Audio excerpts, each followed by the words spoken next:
Understanding ice-cold winds, a journey into English phrases.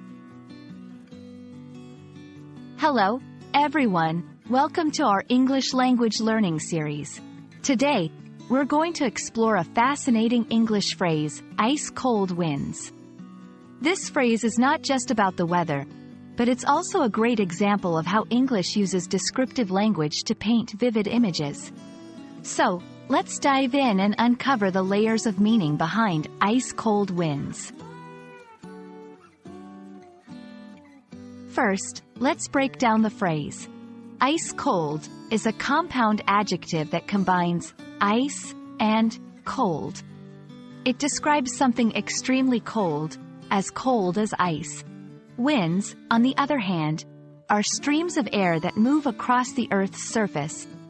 When we say ice-cold winds, we're talking about winds that are bitterly cold, so much so that they remind us of the chill of ice.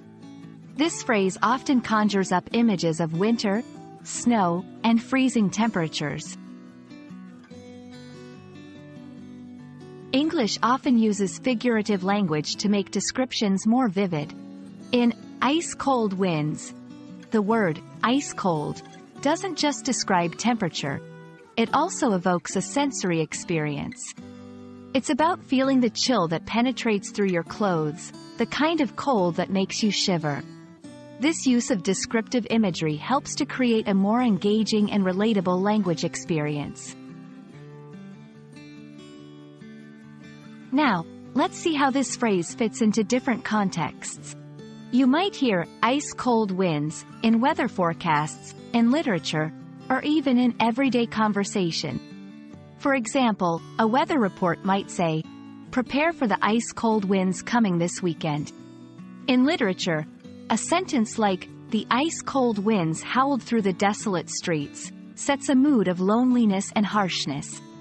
Understanding the context helps in grasping the full meaning of the phrase.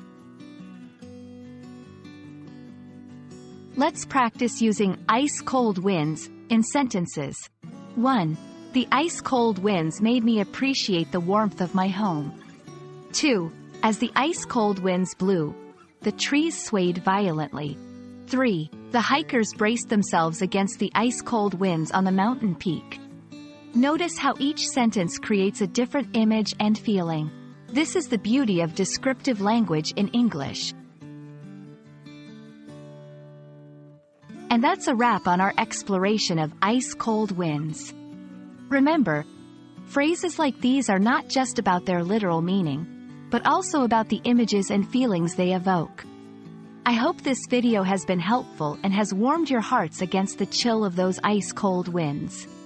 Stay tuned for more interesting English language insights. See you next time.